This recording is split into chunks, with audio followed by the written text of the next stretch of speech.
Okay, so we've talked now about the general way to name straight chains and what the names of branches are called. So let's put it all together in naming a branched alkane. So, how do we do this? We're going to go through step by step how you would name one of these alkanes. Here's our example. I'm going to be showing you it in both the condensed form and the line bond form again, so you become familiar with these two.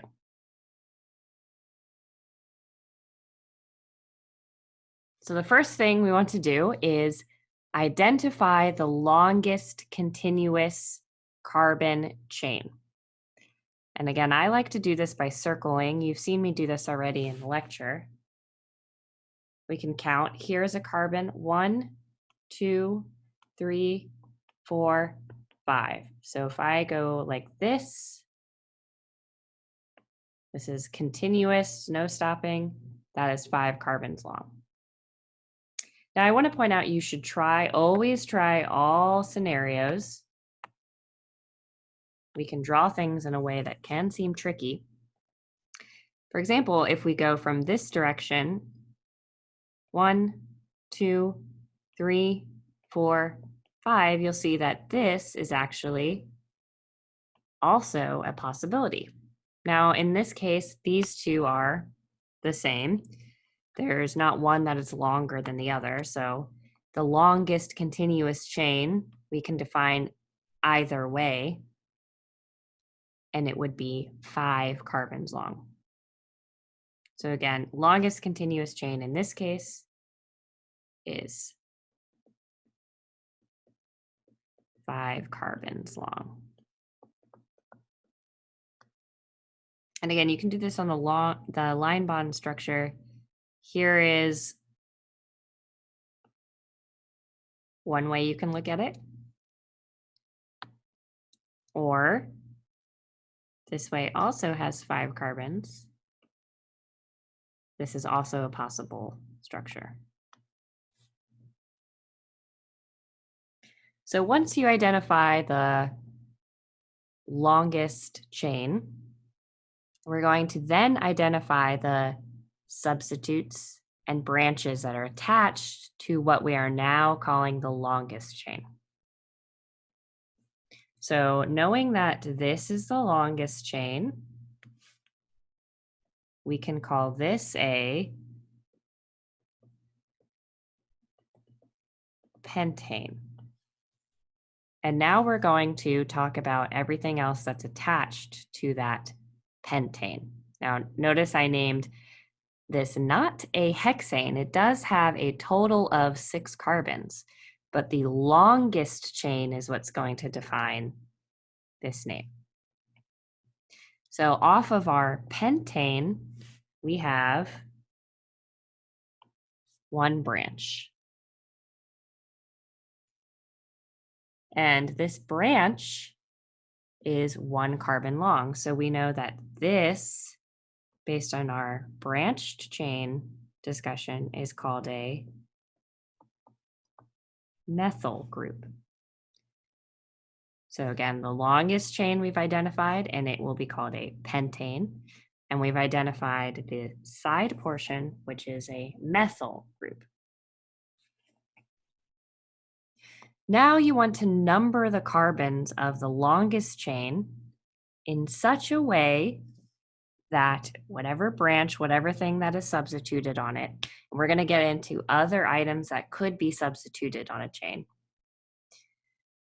is at the first possible branching point. It means it's going to get the smallest number possible.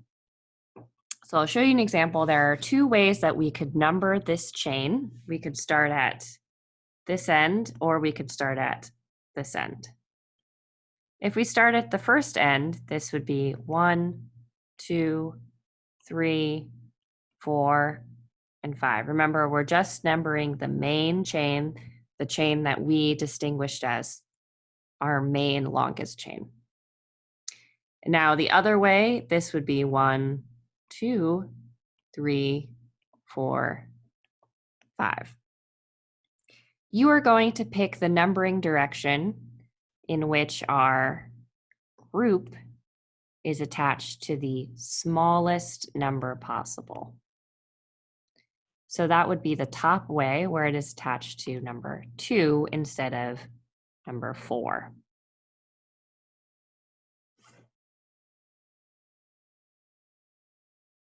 Okay, once you distinguish the number, we're going to start listing things. So again, let's remember that this is a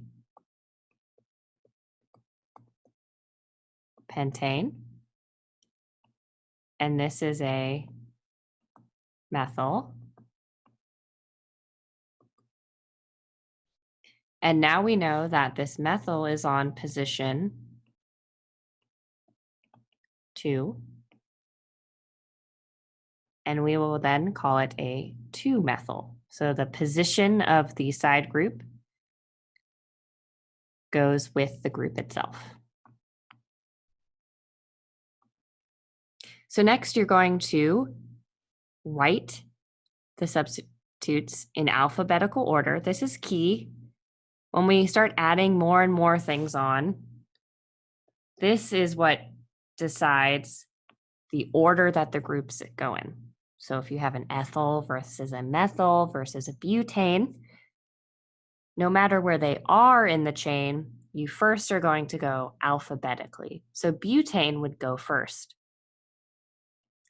Next, it's preceded by their number location. So after the alphabetical portion, the thing that decides where items are placed is their number. The parent chain, as the alkane, gets put at the end of a name. So in total, this would be, first we're writing our branched 2-methyl,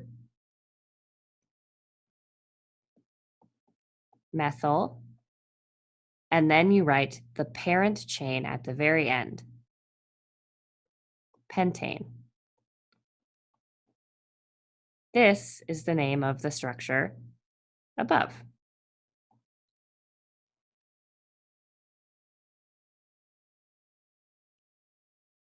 So let's do a practice here.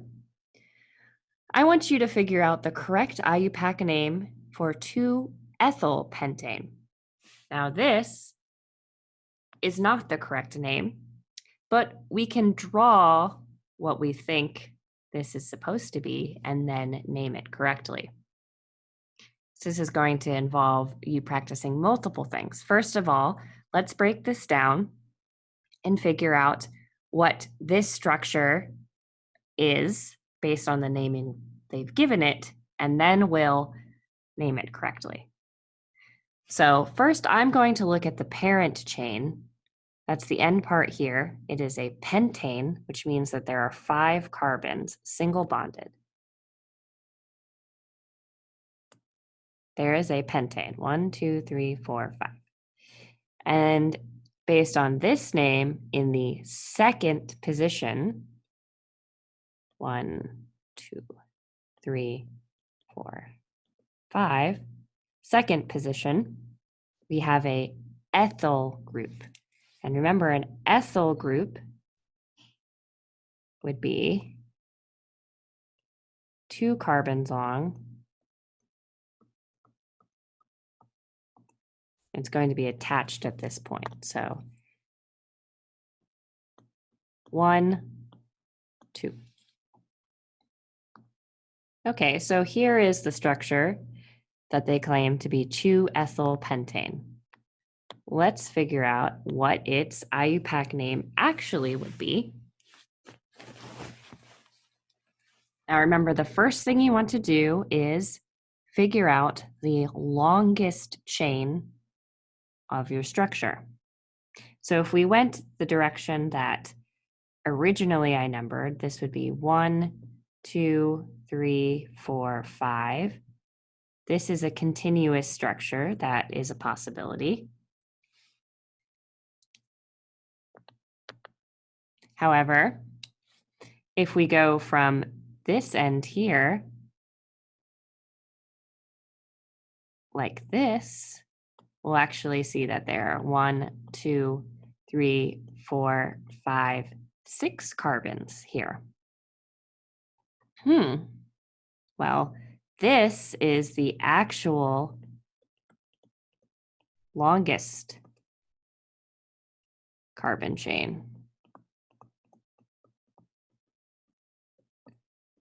And because it is 6 long, that means that the ending should be hexane. Now, let's figure out what branches we have on our hexane. If that was our longest chain, that means this group here is a side group, and it is only 1 carbon long, meaning it is a methyl group. The next step we're going to take is to number this chain so that we give our methyl group the smallest number possible. If we start from this end, that would be 1, 2, 3, 4. And if we start from the other end, it will be 1, 2, 3. So we're going to go with the 1, 2, 3 method, making this 3-methyl. Now that we have figured out our main chain, our side chain, and the position, we're going to put everything together. There's nothing extra, so we don't have to worry about alphabetical right now. This will just be 3-methyl hexane, meaning it is answer C. Oops. D. 3-methyl hexane. Okay.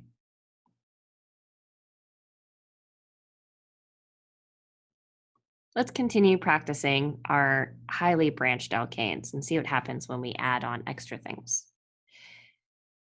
In this example, we have a chain that is 8 long, making it an octane. And it has a branch here at position 4 that is 2 carbons long. This branch is 2 carbons long, so it is an ethyl group. And it is at position 4, making it 4-ethyl octane. Now, what happens if we add a methyl group onto this same chain? Well, let's think about all the information we already know. The longest chain is still 8, making the end octane. We have a group here at position 4 that is an ethyl. And we have a group here at position now 3 that is a methyl. Now that we have 2 groups, how do we organize them in our end name? Well, remember that we're going to go by alphabetical and then by numbering. So in this case, the ethyl group would be before the methyl group, making the name of this compound 4-ethyl.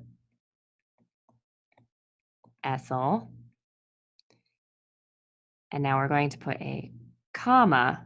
This comma distinguishes that there is another side group. 3-methyl octane.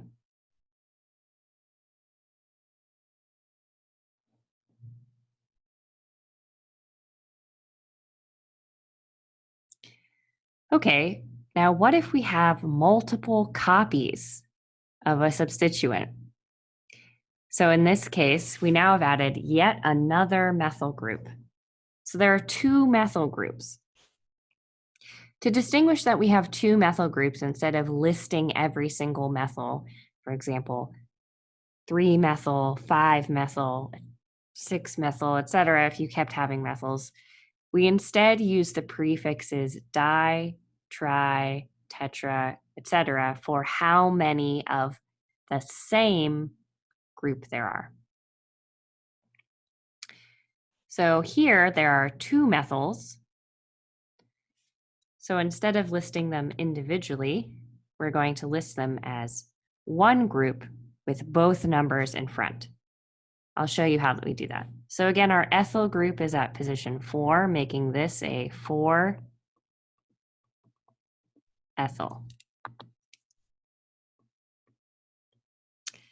Here we have 2 methyls, so we're going to call that dimethyl. And we have to list their positions. They are at positions 3 and 5. This is how you would write 2 groups, 2 of the same type of group in one word. So again, for naming purposes, we have a 4-ethyl and a 3,5-dimethyl.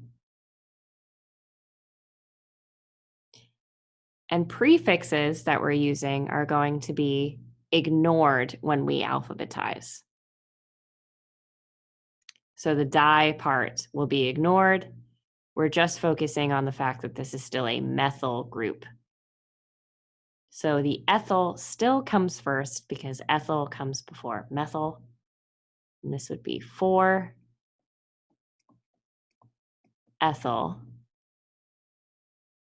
comma, 3,5-dimethyl octane.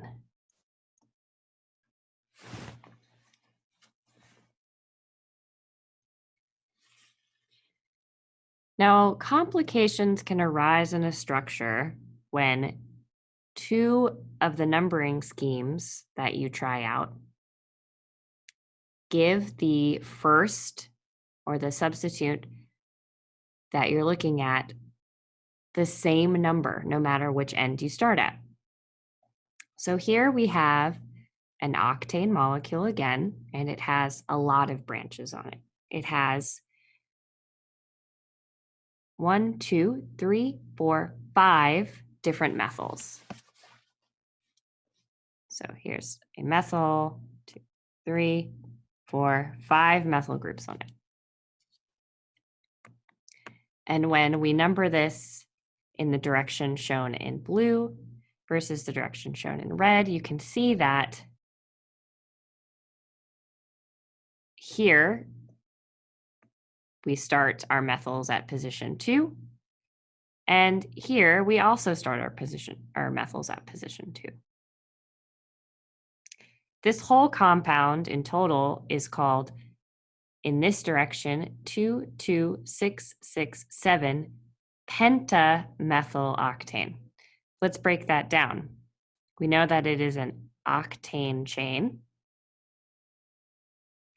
and that there are 5 methyls, 5 of the same group, so it gets pentamethyl.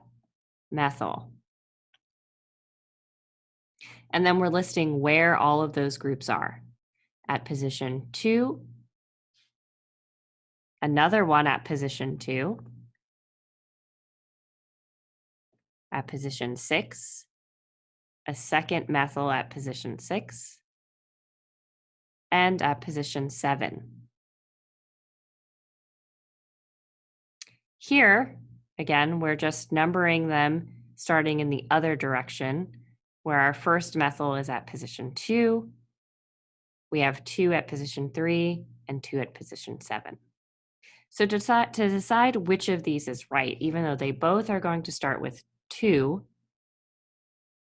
you look at the first branching point that differs from each other. So that would be this position. And the one with the lowest number there is the scheme that you will use.